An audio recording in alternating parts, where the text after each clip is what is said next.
Hey friends, and welcome to Mom Talk Maryland. I'm your host, Claire Duarte, founder of the Columbia Mom, and this is your spot for real conversations, local love, and a whole lot of community. Whether you're folding laundry, running errands, or hiding in your car for some peace and quiet, let's dive in. I have one of my very best friends in the world, Monica Blakely, here with me today. And if you know me, then you know Monica. But in case you don't know, now you know. And I have her here today to share your story. But one of the actually things that we wanted to talk about today was talking about, we both agreed about this. We don't really like the word hustle. And I definitely don't like hustle culture and the connotations that come with that. But we want to talk about what it means to, I guess, hustle as a woman-owned business, or a woman in business, or a woman running your own business, as we both are. Because that correlates literally directly with everything about your story, from how you got started, your why, and how it's literally carried you through. And there's so many things that I have always admired about you because of that. So that's what I think is going to be the main core of what we get to talk about today, and why I'm so excited to have you here. I'm really excited to be here. Thank you so much. Yeah. All right, so let's dive into it. Okay, let me do my quick little brief intro. So I first met you, God, was it 2 years ago? It's like 2 or 3 years ago. I'm forgetting the timeline. Yeah, I think it's at least been 3 years. Yeah, and it was at Hops and Harvest. That's right. I was with my girlfriend Katie. And I wasn't even at the table. You weren't even at the table. That's the best part. Yeah. My friend Katie goes, and we're across the lawn. Mm-hmm. We're literally across the lawn. She sees your table. We weren't even walking next to it. We were across the lawn. She was like, oh my God, that's Passion for Ezra. And then dumb me, I'm like, what? And she was like, no. And this was the same year. Mm-hmm. I think it was because it was fall time. So it was months later. She was like, no, she's the one that made Donna Kelsey's split jacket, Super Bowl jacket. And I was like, and everyone knew, and I was like, I'm not a football expert, but I like football, I watch football, I'm like, yeah, with the shot seen around the world. I'm like, I know this jacket, right? Mm-hmm. And I was like, oh my God, that's crazy. So I walk up and she was like, you gotta meet her, you gotta say hi, whatever. And I was like, oh, I don't know. But then I was like, okay, screw it, fine. So we walk up there. Taylor was there, your husband, and I try to do my whole hi, I'm blah blah blah, and I was like, oh well, Monica's not here right now, but I can give her your number or whatever. And I think he literally did. I think he either texted you my number, or I walked back to the table and he's like, so this woman came up to the table, and it happens because we've been in business for 13 years. Yeah. So he's like, this lady walked to the table. He goes, I don't know if it's BS. I don't know if it's true. He's like, but she says she's a local influencer and she'd love to talk to you and maybe do an interview and that type of stuff. And I was like, okay. And I'm one of these people that, yeah, I'm like Chat from SNL. I'm like, okay, let's do it. Right. And so he was like, oh wait, hold on, there she is. And so then we had that just that small conversation. And I told Taylor, I was like, I'm a gut feeling type person. So I was like, I think this will work out. I was like, she seems very cool, not very mean girl-esque, which right. is being important in general, yes, right? And so I was like, I kind of feel like this is very good and very organic, and that's the best of our relationships. I feel like those are the ones that are lasting long-term, are the organic conversations, the organic friendships, the organic business plans, and so I was really excited for that, so that was perfect. Gut feelings, absolutely. Mm-hmm. I agree, and that's why we flock to each other, I think, so naturally, because we're so I don't know, in tune in so many different ways, and that's why I love it.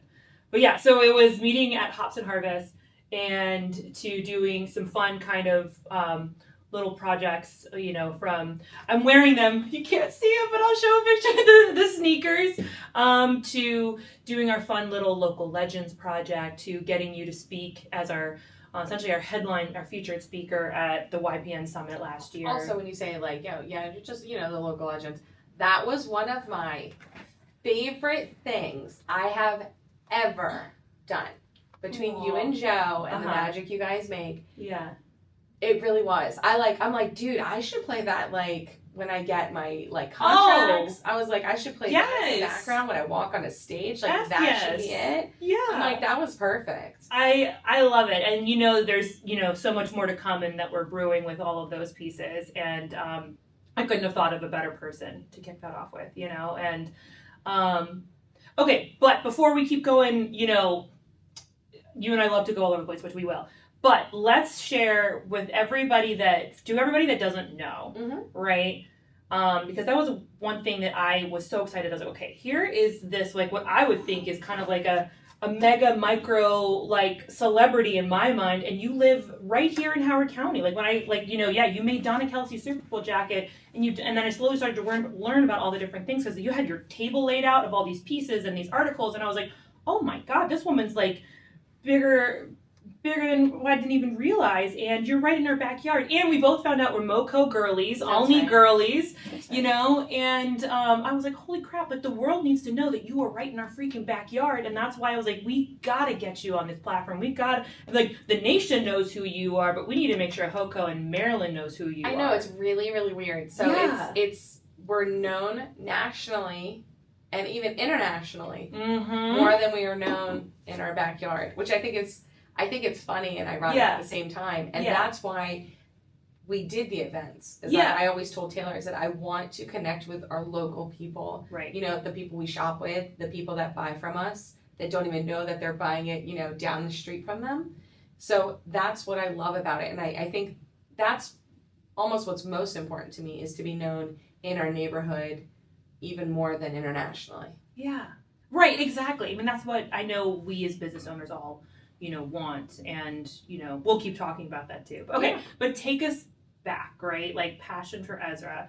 Tell us how and why you got started. Taylor always likes me to tell this story, even though I feel like I've grown so much from it, and I don't ever want it to be like the reason why necessarily people come to us. But it all started, I was pregnant and I was a widow, newly widowed, and I had just had Ezra. And my love language is gift giving. It always has been. Yeah. And so I decided for Christmas that I wanted to give Ezra everything in the world. Yeah. But I couldn't afford to give it to my parents, to the people I loved, to my friends and family. And so one day my mom and I were walking through Michael's, and she saw a wreath, and she was like, oh my God, I would love that. And so for me, I was like, oh, I'm going to buy it for her. And I checked the price tag, and I was like, just kidding. So I was like, you know what, I could make that. Yeah. You know, I've always been like an artsy kid. I went to cosmetology school. I went to real estate school. I've always been one of these people who I couldn't find exactly what I was made for. Yeah. But I was always searching. And so like I said, I'm a gift giver. That's my love language. The other thing was taking care of people. So I kind of blended two things together. I take care of people's needs, and I want to make them feel as amazing as they are. So it started out with a wreath, and I made one for my mom, and then all our family, you know, my mother-in-law, my sister-in-law, my parents. So I made all of these team wreaths, and I sat on the floor and I rolled these inch ribbons, and I glued them, and it took forever. Yeah. And then my mom hung hers on the front door, and somebody came by and goes, hey, I really like that. I leave for Denver in 2 days. Can you make me one?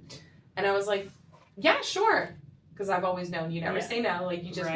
Right. And then, of course, I posted on Facebook, because nothing's real unless you post it. That's right. This is also the big Facebook era. Yes. And so I went from, you know, that one wreath to 30 to 300 within like a month. And that's where we really started, was team wreaths for your front door. Yeah. And some of our clients still have those wreaths on their front door to this day, which I think it's so sweet. And my biggest thing is always wanting to find one of our products in a secondhand store. No way. I think that would be really cool for it to be like, you know, they always talk about like you finding like vintage like Louis Vuitton and Tiffany's things and all these things in secondhand stores that people don't know are like priceless. So it's one of those things where I want to walk into a secondhand store one day, or like a vintage store, and find one of our first pieces. Yeah. Because I think it's a weird idea. No, I agree. So I started doing that, and in the midst of this, I had worked for a company who had known me for pretty much all my childhood. And during the death of my first husband, they were not very nice people to me.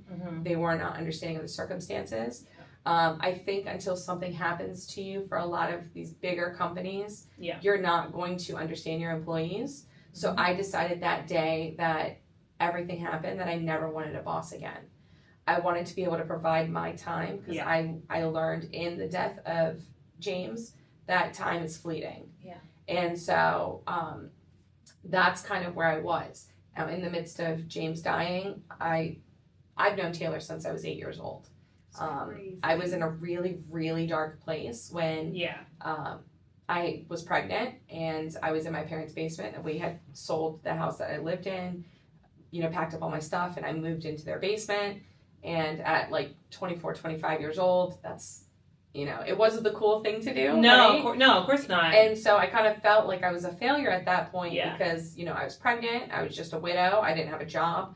But I have always been taught by my parents that you always, make lemonade out of lemons. Mm-hmm. So I just started the business, and I told my dad, I said, between the support of, dating Taylor and him being there from pretty much the beginning of everything for me and like a second life. Yeah. I told my dad, I said, I want to be Martha Stewart without the criminal record. Like, that was my... Exactly. That was my thing. I was like, I can make wreaths, and I could, do all this stuff. And my dad was like, look, I don't know how you're going to make this a business, but you have our support, like always. And, it turned from wreaths to tutus and onesies, and I would sit on the floor and roll the tool. And then it went to custom shoes one day. I got on and I said, I could do that. Never done a pair before in my life. So funny. And I was like, hey guys, here's a deal for the first ones that I've done. Yeah. And, I was selling them for like $35. And the shoes themselves already cost like $15. Right. And it took me at that point, because it was the beginning of it, like hours to paint. So I really wasn't making my own. No, of course not. Even, right. But it was just to get those first steps out. Yeah. And then, it went from shoes to my first set of cornhole boards. Yeah. Which is what we were I was going to say, I remember that evolution. Yeah. If anything, locally, we're known for our cornhole boards, or we were. Yeah. And that's what everyone knew us for. They didn't realize that we did all the other things on top of it. Yeah. So we started doing cornhole boards, and, someone came to me and was like, oh, can you do a set of cornhole boards? I didn't even know what cornhole was. Right. So, of course, I Googled it, and I was like, yeah, of course. And I came to Taylor, and I was like, hey, we're going to do this. And he's like, how? And I was like, I don't know, but we're going to do this. Yeah. And that's how we started with that. And then the more custom apparel. And the whole reason I really started this business and the whole thing with the wreaths and everything else was because I could not find clothes that fit, first of all, for women. Yeah. Secondly, clothes that were cute that weren't just pink. Because back then, for example, I'm a huge football fan. That's really where this took off. Obviously. Is everything was breast cancer pink. Right. And that was it. Right. So you had team colors, and they were geared very much toward men. Yep. Or pink for breast cancer. Yeah. And I personally, I love pink. I don't want to wear pink during football. I want to wear my team colors. Right. I want to walk in that stadium, and I want you to know that I am a Washington fan. Yeah.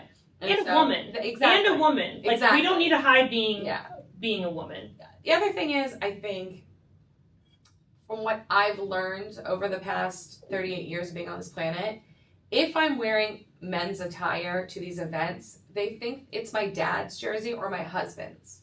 They don't realize, they think I'm tagging along, not necessarily belonging. Now, that has dramatically changed, obviously, because the environment's changed.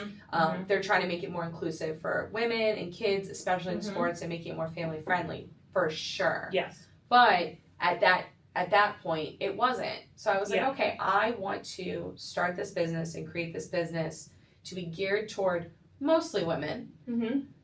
And I want them to feel fabulous going to these events. Yeah. Whether it's football, soccer, hockey, even their kids' sports. Right. A mom wants a good sweatshirt to wear that has their kid's photo on it or something like that, right? Yeah. And so that's where the beginning was. And a lot of people don't realize we've been doing this for 13 years. Yes. It's a long time. Right. And we've dealt with other celebrities. We've made stuff for other people, other professional teams and everything else. But this is what really kicked it up a notch. Right.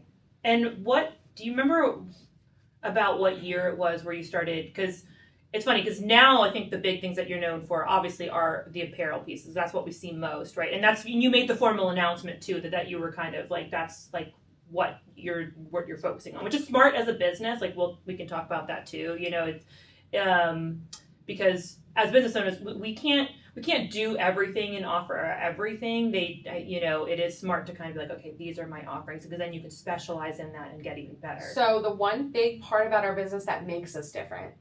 Yeah. I once had a gentleman ask me, what makes your company different? And when he asked it threw me off. Yeah. I've always had answers for everything. I think about it. Right. I realized we have broken the wheel of business. Mm-hmm. Everything that people have told us you can't do, we've done. Mm-hmm. And I think pushing against it and pushing against the grain is healthy for a lot of this stuff. Yeah.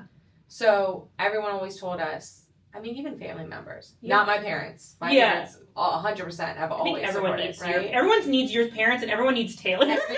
Everyone needs Bubba and Michelle, and everyone needs a Taylor. Everyone needs a Taylor. But we were told, cornhole boards wouldn't last. I still get people coming to me now, 13 years later, saying, hey, it's Christmas. This is my first season. I'm not making cornhole boards.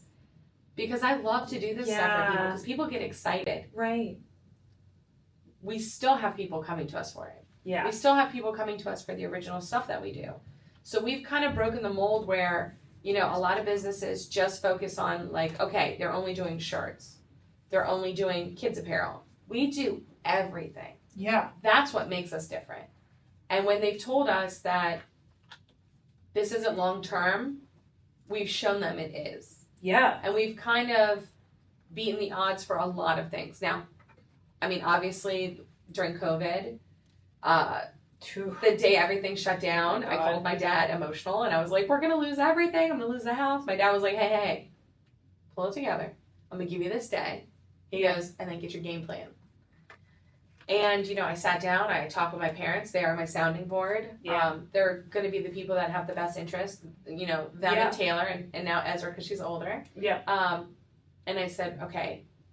My mom and I talked back and forth, and we came up with the idea that, okay, we're going to make masks. Mm-hmm. Because there's a shortage. Yeah. There's a supply. There's a demand. But another part of us is I make a profit. I could make much more of a profit. Mm-hmm. But I would rather it be affordable to everybody and make a little profit than it be available to 10 people and make millions. And so during the COVID time crisis, if you bought one, we donated one to first responders. And we hand made these masks. Oh my gosh. So we were up 6 a.m. to 3 a.m. every day for 6 months. Wow. No vacations, no days off. Mm-hmm. And we donated, like 6,000 masks at the end of it. Yeah. At least. Yeah. And we wanted to make sure that we made enough to stay afloat, but we wanted to make sure that the people that we didn't know were taken care of. So we took care of the local hospitals. We took care of the local nursing homes in Montgomery and Howard County, in D.C., Maryland, and Virginia. We wanted to make sure we shipped across the country as well. So we wanted to make sure that we took care of everybody in that time period.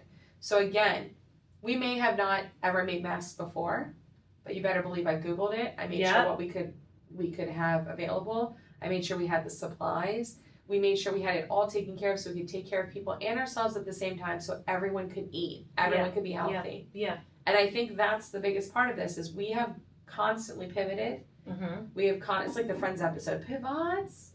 We have constantly made sure that we are changing with the grain and pivoting for the next things coming.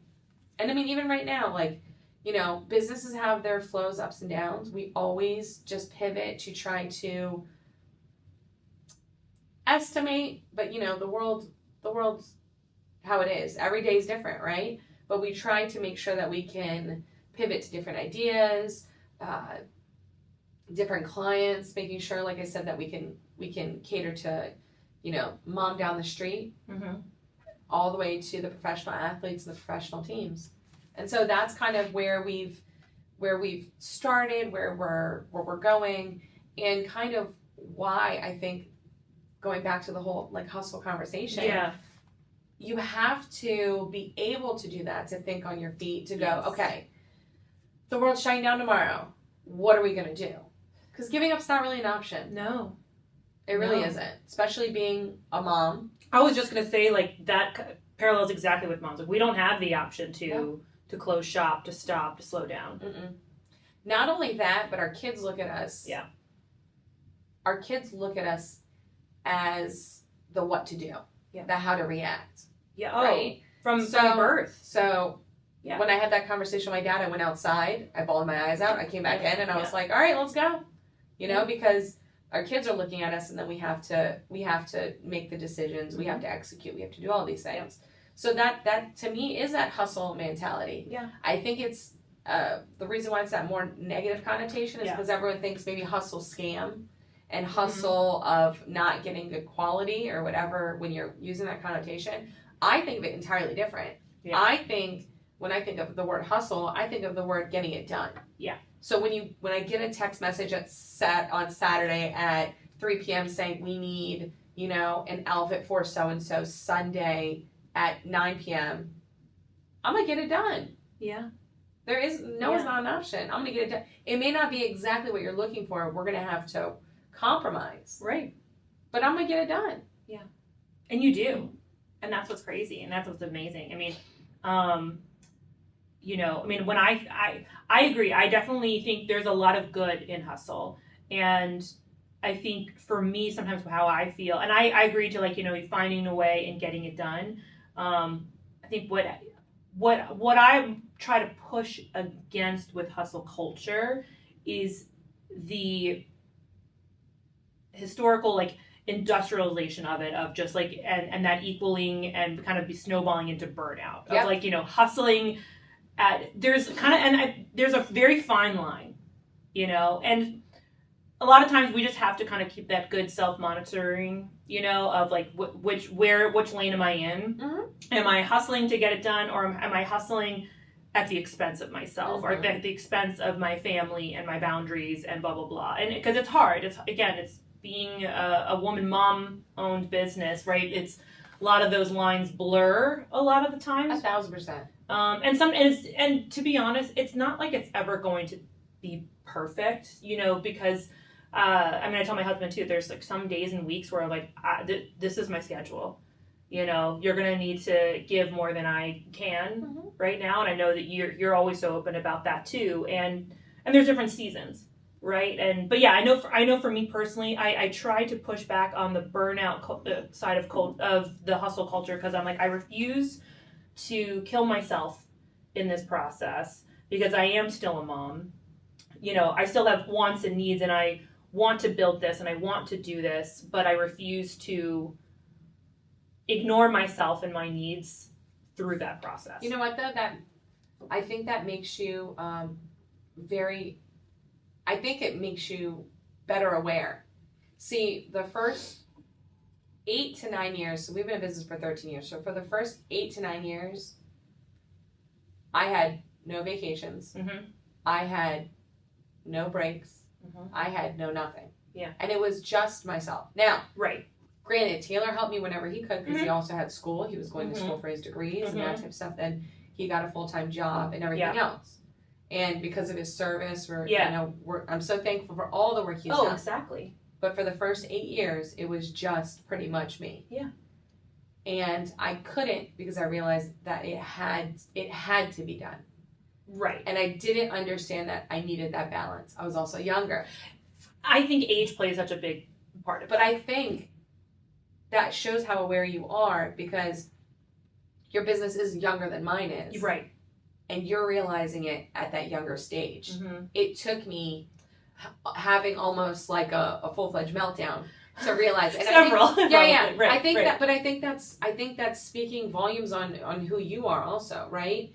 And I think that's speaking volumes as there's so many different levels out there for even people who are listening and watching and all that stuff, is that you may fall on the scale of Claire. You may fall on the scale of Monica. You might fall in between. Yeah. And I think that's normal. It is. And I think it just takes a moment in time to realize when that it's not sustainable long term. Exactly. But with that hustle, you can still get the things done. Yeah. And there are late nights that you're going to have to stay up until 2 o'clock in the morning. Of course. Doesn't mean you're a failure. Doesn't mean you can't do it. And then there are times where you're going to be able to go on vacation. Yeah. And you're going to be able to, I can't say I do it, but not look at your phone. Right. But, one day. Yes, one day. But I've been able to, I finally realized at one point, and I think it was also because like I said, I feel like this is 2 lives. My previous life before this, before everything, and now. I've already realized that life is too short. Yeah. I've already realized that any day, you can die at 23, you can die at 38. Mm-hmm. Outside of our control. Yeah. That I don't want just to be involved in business. I want them to coincide with each other. Yeah. And I want to get the projects done and I want to be known for this stuff, but I also want to be able to have that time with my family or to be able to go to the events. So now, for example, previously going to games, I'd like lug stuff around. I'd stop what I'm doing. I'd leave the game. I'd go up to the section, 325, and I meet somebody for something. And now I don't. Mm-hmm. They're like, can you bring stuff to the game? The answer is no. Unless it's the actual team or people who are working for the team, because that's business. Yeah. But it's a different type of business. Well, that's a boundary. Yes. Right. I'm working with these people, but I also need time to enjoy myself. Absolutely. So if you're willing to come to the seats that I'm at and that type of stuff, I'm absolutely game to meet you and that type of thing. But I can't stop the only piece I have and the times that I have to be able to conduct business. Right. And so I think that's what's most important. Right. And the other thing I enjoy, which I find really funny, is I post all the time when I'm at these events. Yeah. And if our clients see it and they see me out in the wild, because that's what I call it, I'm like, you come up and say hi. Yeah. I want to meet everybody that supports us. Yes. Because I think that's what's fun about it. That's the best part. Yeah. Right? That's what's fun about doing the things we do. And it's not the recognition, it's the appreciation. Yeah. So when you hear or you get these messages where people are like, hey, like on top of everything else we talked about, I go against the grain of everything, right? We do Santa and Easter Bunny. Yeah. And we started that during COVID. Yeah. And we just started our Santa season the day after Halloween, and I know it sounds crazy, but we've already had our opening week, and I'm getting messages from families with kids with disabilities or health issues or just tired moms. Yeah. And they're like, thank you for giving us this magical experience. Yeah. And like, it helps to hear that because you're just like, oh, they get it. They understand that when they kick back and they just let me do what I do best. Yeah. It is magical. I think that speaks about our whole business. Right. And, now Taylor and I, because we brought him on full-time 4 years ago. Yeah. We're able to create those magical experiences, whether it's with Santa, with the Easter Bunny, with a mom wearing a blinged out outfit going to her kid's game and everyone asking her and stopping her and saying, oh my gosh, I love your outfit. Right. All the way to the professional athletes that, are in Sports Illustrated. Yeah. Insane. So wait, real quick. I mean, just tell us this, because this is obviously, I don't love you because of this moment and this story, but for many of us, this is outsiders. This is what, as a nation, what we see is kind of what puts you on the map in that regard, even though you had been on the map. No, you know absolutely, absolutely. So, but this is one of my favorite stories, and this is, why you kind of fuel and inspire me constantly. I call it, your shoot your shot. But tell us about the split jacket and how all that came about. So the shoot your shot is usually what I tell people, right? Yeah. Is if you shoot your shot, what's the worst that happens? Yep. You're told no. Yep. And then another one of my things is no is just another way to the word yes, right? And that's an actual true, like if you read everything in sales and stuff, like you're gonna hear no. Yeah. You're gonna hear no. Yeah. That's because they don't know who you are. Yeah. They don't know what you're selling. They don't know why you're different. Right. And, even in this moment, like I told you, I said, you think about things. Mm-hmm. I need to hear that to myself every once in a while. It's so true. It's very easy to preach it. Yeah. But every once in a while you're like, you know what? That's right. I know. Right? Yeah. It's a little blurb. You're gonna get to that word yes. Yeah. But what ended up happening was it was my birthday, and my dad was having heart surgery because that's how everybody likes to celebrate their birthdays. Yep. And we were in suburban hospital, and my dad and I are always joking, and we're always talking football, and we're always our real bonding quick experience. This is like January. Oh yeah. Yeah, I was painting the picture of like the timeline, time of year. This is so they moved the Super Bowl back again another week, but this was like 1 week from birthday to Super Bowl. Yeah. So 7 days. How did I not? I had to have known that it was 7 days. It was literally only 7 days. It's like 7 days at that point to get like product in hand, or like 7 to 10 days. I didn't realize it was just that number of days. A lot of people don't realize that. Oh my god. Okay, keep going. So hold on. This is another part though. Big business, like there's nothing wrong with big business, but when people are looking to work with a team, this is something big business can't do that small businesses can do. Right. So my dad and I are sitting there talking, and of course I know football. My dad knows football, and that's honestly why I'm an only child, and I'm my dad's son and daughter at the same time. Yep. I go to all the games. So we're sitting there talking football and trying not to make this an emotional moment because, he's going in for heart surgery.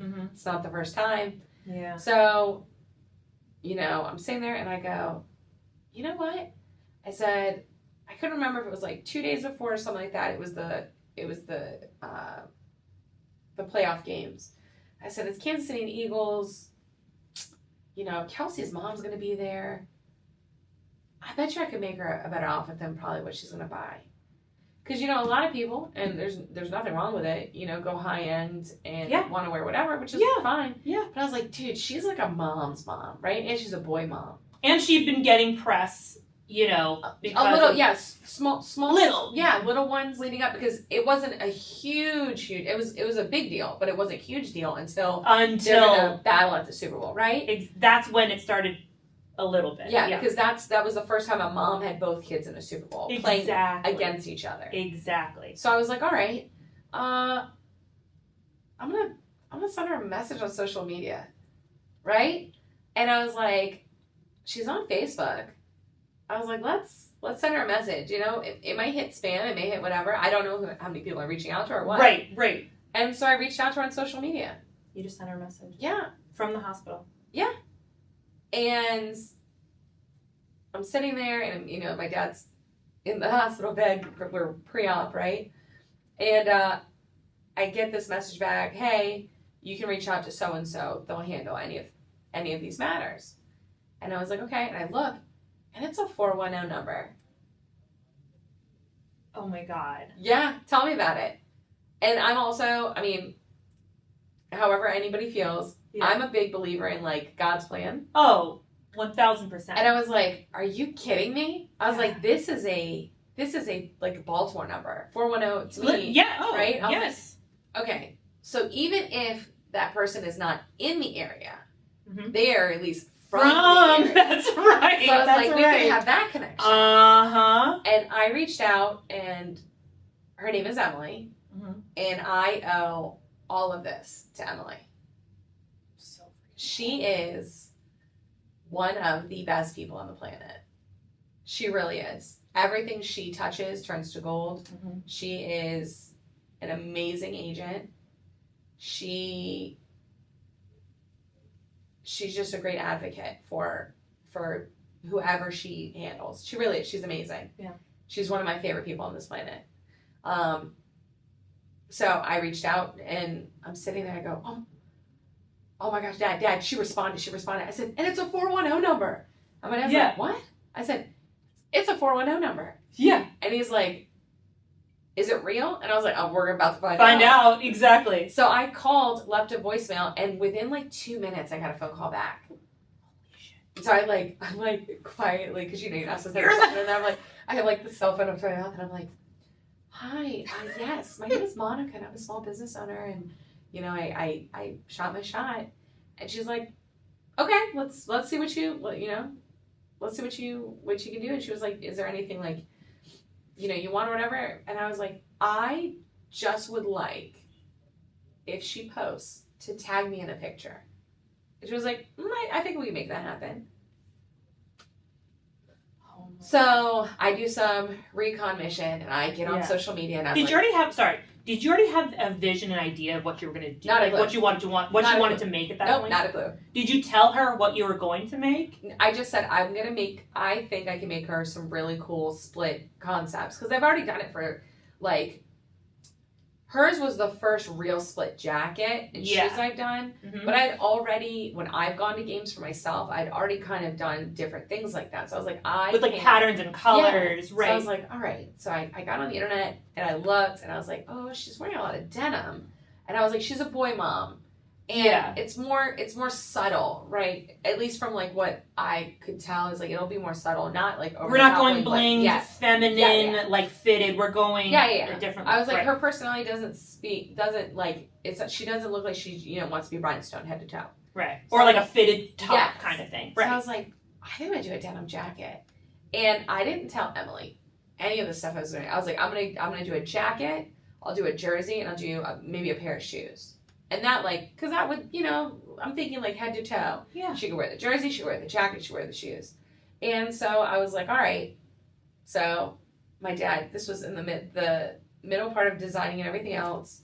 Happened when my dad had his surgery. He hops out. I was like, hey, Dad, I'm going to be making something for Donna Kelsey. And he's like, there's no way.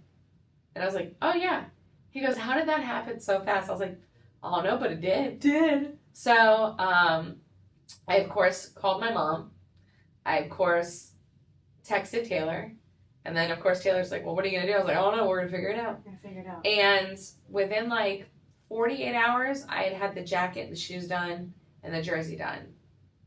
Oh, my God. And so I show up, and I pull it out, and God bless Emily. Emily's like, do you know she loves denim?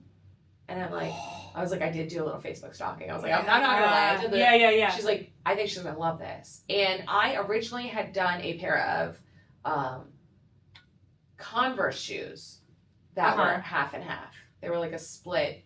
And originally in the picture that's in all the articles, it's a pair of Converse shoes that were with it. But I was like, dude, that's not enough. Like, there's something. She needs something else. Yeah. So I met Emily. She took all the stuff. And, they're off to the Super Bowl, and it was in Arizona that year. Yeah. And I sent her a message, and I was like, hey, I have an idea for a pair of shoes. I will overnight them to you. She's like, are you sure? And I'm like, yes. And I did a pair of light-up shoes, and those are the ones that made to the Pro Football Hall of Fame. Yeah, buddy. And so I overnighted them, and I had no idea what she was going to actually wear to the game, but media started immediately. And you had no idea what was going to happen, period, first of all. It's not like this was premeditated. You were just like, I want to make pieces for this person. Wanted a picture to be tagged on Instagram or Facebook. Right. Like, I just wanted a social media post. Right. That was it. And between Donna and Emily, and like I said, I had done stuff for celebrities before. They had posts. They've done a post, and they've, at the bottom, or they've, Yeah. The things that those two did, I could never in words explain my appreciation. One, I'm roughly the age of Jason. Yeah. So looking at Donna is like a mom figure to even us, right? She was America's mom for a solid year. It was like, to me, mom was taking care of another one of her kids. Yeah. It really was. And then to have another woman with Emily looking out for a small business and going beyond, right? I just wanted a tag. Mm-hmm. She really, between those two, they went on Good Morning America. They went on ESPN. They went on everywhere. And she was showing off the jacket. And I was getting sent the links. And I was literally on my living room floor, bawling my eyes out. Because I think the other thing that needs to be talked about is there's enough room for everybody to eat at the table. Yeah. And I have found there are certain groups that don't want anybody to sit at the table. Yeah. And these two open the door to be able to sit down at the table. Yeah. And doing it beyond what I even asked. Mm-hmm.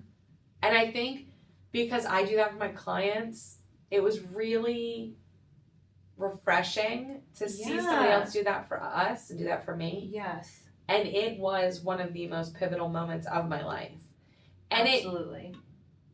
I think what's crazy about it is it was one of those moments where I could prove that a daughter of an immigrant who just came to the country, and it's a sport that my dad and I have bonded over. Yeah. And it's a mom taking care of like just another kid on this planet. Yes. Which is kind of like what we all do, right? Right. Like when your friend brings home the kid that's, from next door, you treat them like they're one of your own. Literally. Those two treated me like I belonged. Yeah. And I think that's what's amazing about it. Mm-hmm. So that was that pivotal moment for me. And then of course, like all week. So I finished painting the light up shoes and I sent them out and they arrived, I think like the day before the game. Yeah. And then that morning we all sat down. And I will tell you, the year before at the previous Super Bowl, I had told Taylor, one day we will have an ad in the Super Bowl. Mm-hmm. And we sat down and we turned on the TV to watch all the pregame. And in the middle of this, as everything's going, I think more locally as well, we had other people, like local news sources and stuff, sending us messages, asking for interviews, which was fun. Oh, yeah. And we did all of that. But we sat down, we watched the pregame, and she posted a picture of her on either Instagram or Twitter or something like that. And it was the shoes, the jacket, and then a purse and her jewelry for the game. And she was wearing our light up shoes and she was wearing our jacket. And because we didn't know she was going to wear the jacket necessarily to the game. Maybe she was going to wear it. You were just like, you didn't even be like, wear this to the Super Bowl. You're like, I just want to give this to you. You could pick literally a picture in the hotel room and then you strip it off. Exactly. Right. And she did like a game day fit. And then all of the pregame, she's on the sidelines. And I will never forget it. Erin Andrews interviews her. And they pan from her head to her chest while she's spinning around. Oh. And I lost it. Oh my God. And I turned to Taylor and I turned to my dad and I turned to Ezra and I said, oh my gosh, we got our ad in the Super Bowl. Oh my God. How is that? How is that life? Were you just screaming? I feel like I would have been I was screaming. bawling. Like literally. And then my phone was blowing up. And then I had people like texting me, people I haven't heard from in years. And then people who, I've been talking to this entire time. And then, like the Washington Post, like all of these people are trying to reach out.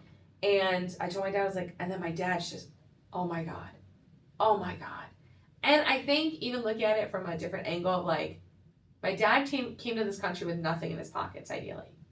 He really didn't have support either. Mm-hmm. And he's watching his daughter, who wanted to be Martha Stewart without the criminal record, have an outfit on a football field at the Super Bowl, on television, and we're just chilling in Colombia. And just, we're just like on our sofa in Colombia, just watching the Super Bowl. And again, it comes back to, those moments where you kind of have to hear it over again to kind of remind yourself. Yes. It's one of those moments. Like my heart still gets so excited. But you want to know the funniest part? Yeah. I get excited when Sally down the street posts wearing any of our stuff, feeling good about herself. Yes. It's really weird. I can obviously, we obviously have completely different businesses, but I do fully agree, and I'm realizing it's something I need to be more public about, but for instance, I know that I share things all the time, and I know that I can say I have influence in the community, but I have no way of literally tracking, who goes where and buys what, because that's impossible for me to track that, right? Or even if I have a coupon code, I'm guilty of this too. I'll go somewhere because somebody recommended it, but then I'll forget to use it. You know what I mean? It's just natural. But when somebody messaged me and is like, oh, I went there because of you, or I made an appointment here because of blah blah blah, like, and I don't know who these people are. Mm-hmm. You know what I mean? And they don't have to tell me that. Like, they don't. You know what I mean? But I'm like, that makes my day. Mm-hmm. I'm like, I feel like I'm doing a little bit of good. We all want to be something in the world. And as a small business owner, I was trying to explain to my one friend who, for example, she's a baseball fanatic. Mm-hmm. I tried to explain to her what the Super Bowl and what that meant, because it's different worlds. Yeah. When that happened, to me, it's like getting a promotion. Because when you're a small business owner, that's it. There is no anybody else telling you, hey, you did a great job this year. Here's a bonus. Hey, you've been working hard and we're really recognizing how hard you're working. Let me promote you to the next step. You're it. Mm-hmm. So you don't get that positive reinforcement necessarily unless there's moments like this. Or you get a big contract or anything like that. You don't have those moments. And so we kind of have to make them for ourselves, or you get breaks like this. Yeah. And so when you get those messages and you get that stuff, it's like those mini promotions. Right. Where you're like, all right, it is working. Yeah. You are seeing my value. Right. I was questioning myself this morning. Amen. And then you have those moments. Yeah. Like, I think every year it happens. Yeah. Around the same time. Yep. I always look at Taylor and I go, I don't know if I can do this business anymore. And that's at 8 o'clock in the morning. Yep. And then by 2 o'clock p.m., I go, dude, don't you love this job? Ain't that the freaking truth? You're just like, at 8 o'clock in the morning, you get one message or something goes wrong. Because, everything can go wrong. And does. And then you're just like, I hate this. I don't want to do this anymore. No. Maybe I'm a failure and maybe I shouldn't. This is a bad move. Yeah.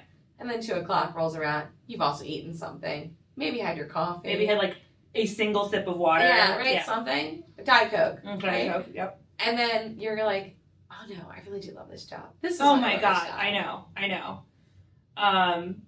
Well, and like, I still get complete goosebumps over your whole story. And it's kind of crazy because there's like even 1,000 more waves since that moment. I mean, you had essentially like that year, like I think of it kind of like a massive victory lap, but then it didn't just end there. It's just kind of like keeps shaking out differently. And that's what I love watching your story and seeing that evolve, but kind of bringing that back to, that's why I like knowing your story, because there's hustle in you. There's grit in you.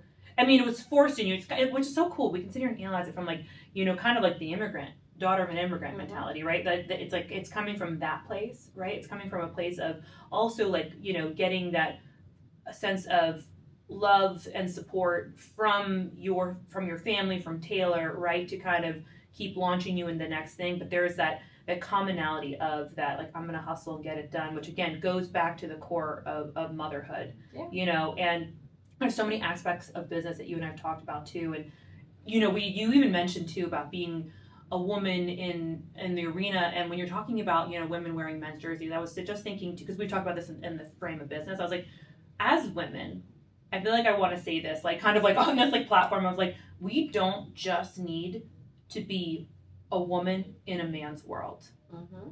And I mean that from whether you're showing up to a game or if you're a business owner. Mm-hmm. Regardless, you don't have to be a business, woman in business, right? Like, because that exists in both places. I think it needs to be said, and like you said, this could be the platform to do it. Yeah.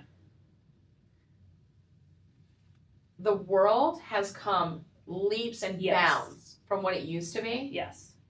But some of the stuff is still very much there. Yeah. It is very much still, for a lot of things, still very men-driven, mm-hmm. men making big decisions. Mm-hmm. And, being a guy's guy, ideally. Mm-hmm. But I will say, we have been blessed that with the things that have changed and everything else, the Washington Commanders have been a huge supporter of small businesses in general. Mm-hmm. I think that seeing all the females that work there, it's refreshing. Yeah. I think that there is a lot of people there, men and women, that realize that there is room for everybody. Yeah. And that they've provided a lot of support and pointing me in the direction of the resources that I need to be able to go to the next level. I think that there are still a lot of moments where you have to be dolled up to be taken seriously. I think you have to be in the right presentation of yourself to be taken seriously. You know, we go to the draft for the last 5 years. Mm-hmm. We provide our own transportation. We provide all the stuff. We do it, as a business, also as fans. Yeah. But when we go and we show out. Oh, I love it. And when we... That's like my little mini Super Bowl, watching you do that. Yeah. And I love it. Yeah. I love every moment of it. Yeah. I love the fact that we can go to these things and we can show our support for a team that we love. And we can show that we're different than the other teams. Yeah. But, that was my sports side. Right. But, the thing about it is, when I usually go to every sports event that I go to, they come up to Taylor and talk to Taylor. Mm-hmm. And he goes, oh, no. My wife brought me here. Because I know Taylor so well, like, I already know that he's having that internal mental panic attack. Oh, yeah. Yeah. Now, don't get me wrong. Taylor can talk he absolutely, sports. He can do whatever. I think if you're going to rate who's the higher football fan, I mean, clearly he played football. Clearly, right.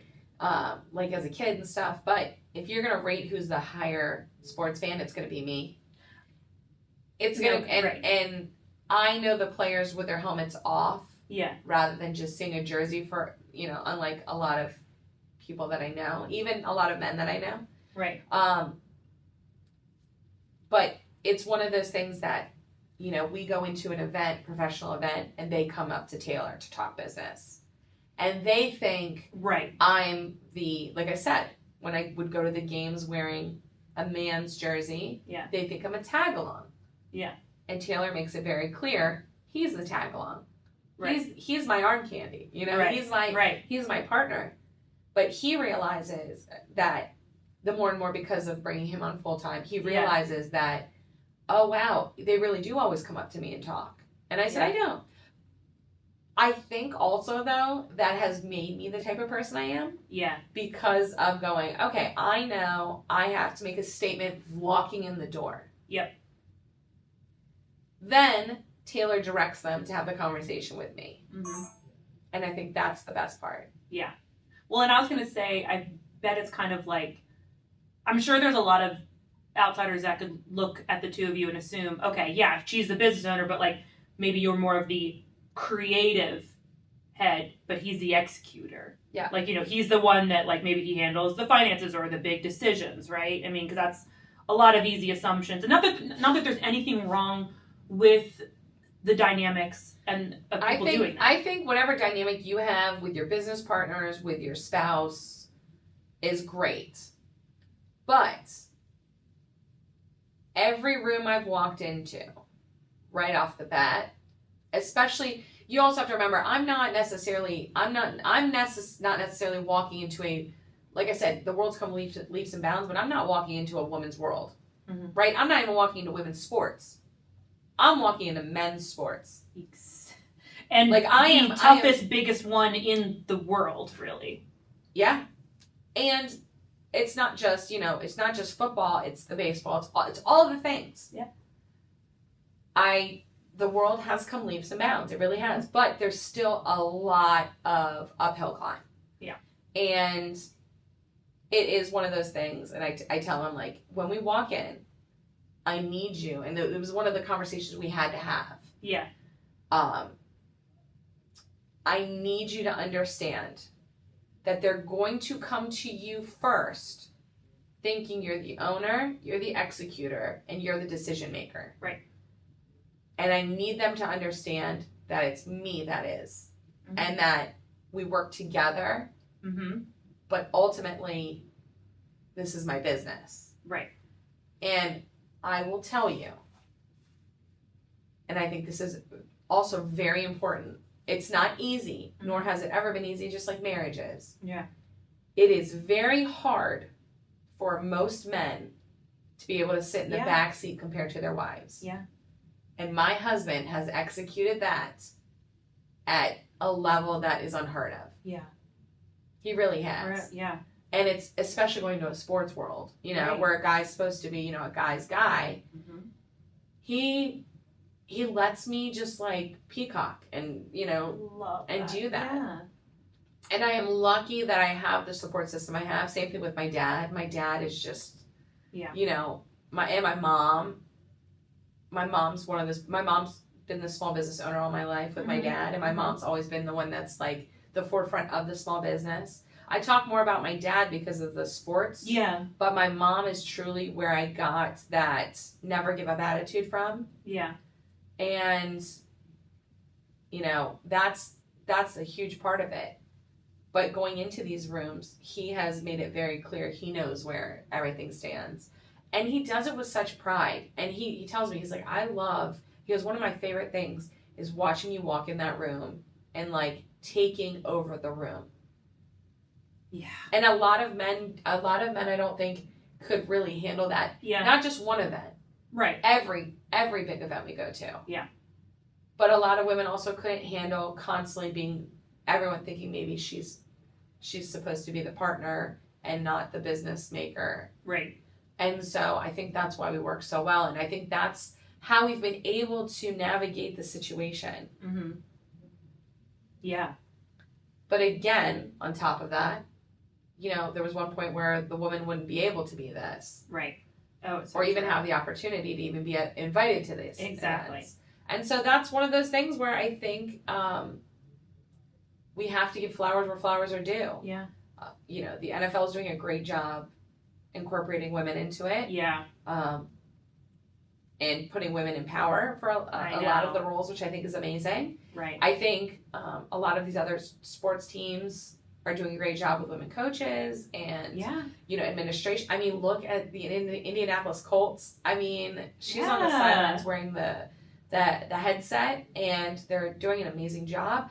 I just think that the world is changing in a better direction. I don't think it's there yet, but I think we're getting there. And I think with that's why the hustle is so strong. I think, you know, they always talk about pressure makes diamonds. I think that's kind of what I've been, or I'm a stone in one of those, like, you wheels, know, the rock tumbler. Yeah. You know, each little turn is just polishing me more and more. But that is a huge part of it. Yeah.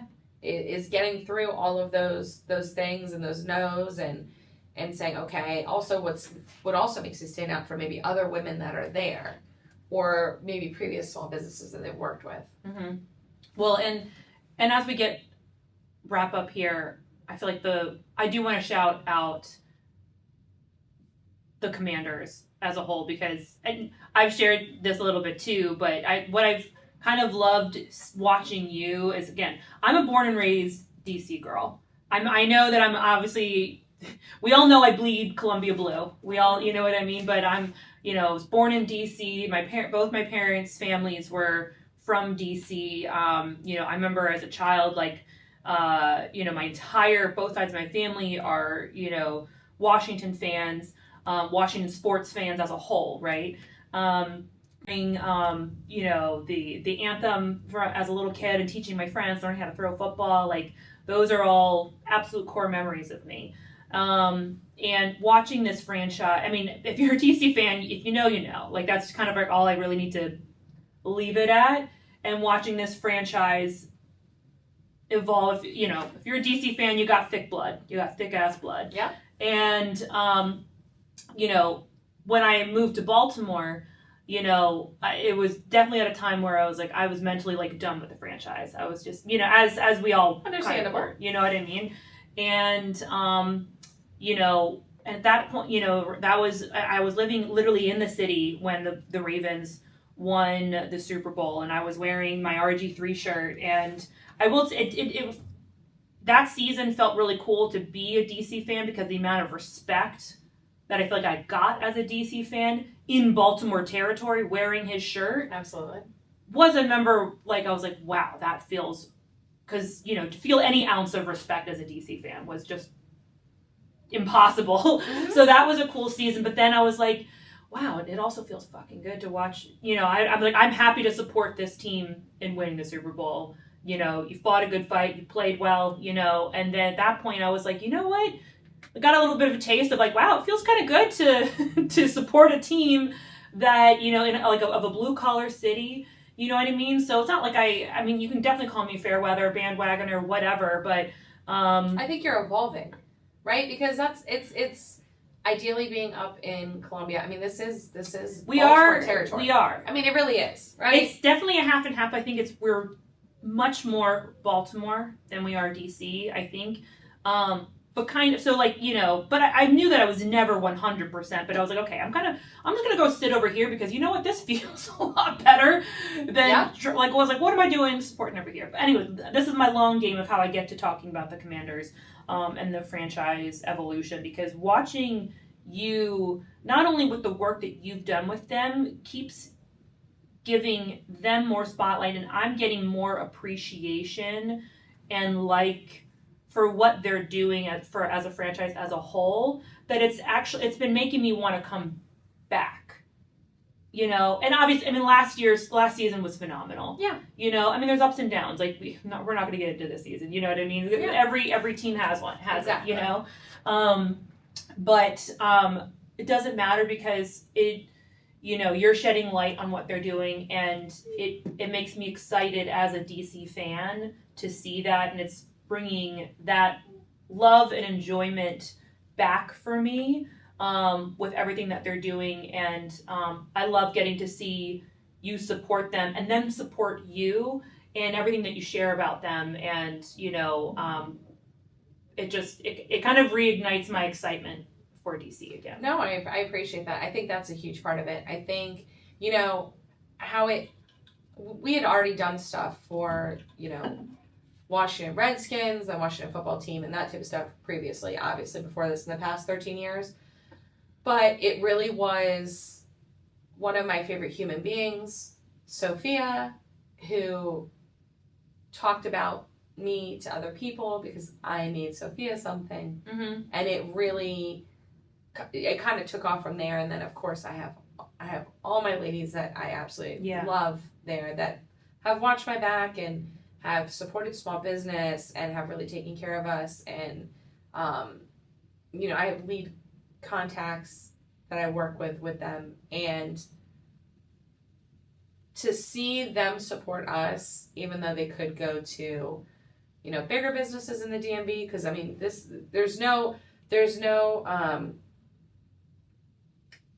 a lot of businesses in the DMV. You have your pick. Yeah. But they come to us for whatever they need, and we really appreciate each and every purchase and each and every design, each and every thought, even each and every text conversation, everything. And I let them know all the time how much I appreciate them personally and in business. Yeah. And especially like ownership and everything.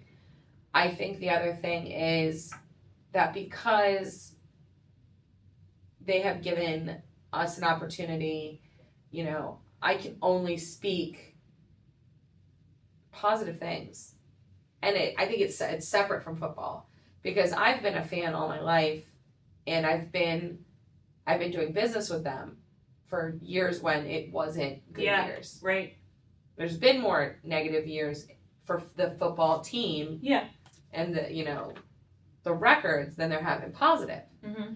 But to see the shift, and to see the shift with this ownership, and to see them really leaning into, I mean, it was like a hard right leaning into the support over the past few years of just this new it's a whole new, it's a second life. You want to talk about hustle. It's a second life. Yeah. Like I'm seeing them, be reborn into this great. I was just gonna say like a rebirth. Yeah. Yeah. And to see that, and because of them, we've had other teams look at us and invite us, and whether it's the Indianapolis Colts or doing Atlanta Falcons female events and that type of stuff. Yeah. It's given us, all right, they've worked with us. Okay, we know that they're legit. They now know we're legitimate, and we're not just out here just doing whatever. And I think that's what's really important. And I think if you are a business out there and you're listening and you're watching and everything else, I think it's great to give a shot to other small businesses. Mm-hmm. And that's what I try to do. Is I try to, I found instead of using maybe some of these big businesses that have failed me a few times when I needed product immediately, or I've given them a week and they're not showing up on time, going, okay, I'm going to drive to Chantilly, Virginia for this, and I've had a company that has done my transfers for me. Yeah. Or if I send him a text message, he is there to immediately respond. Yeah. And do that hustle that I'm doing. I can see the hustle in these other businesses, and I think that's also why I love like what you do and that type of stuff, because I see your baby business in mine. It's one of those things where it's like I see the potential that you have.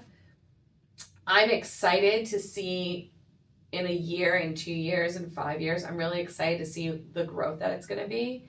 I think that there's other companies like watching Heather at Adora kill it, and watching Men Aesthetics and seeing them do their head spa thing. Like it's all of these things that like watching these other businesses that you see those same type of people with that hustle, with that grit, watching them just kill it. Yeah. I think that's I want to do what the Commanders did for me, and I want to open the door for other businesses. Exactly. And I think the most important part of all of this is if I'm climbing up the ladder, I am not one of those people that's going to pull that ladder up. I'm going to be reaching my arm out and going, hey, come up.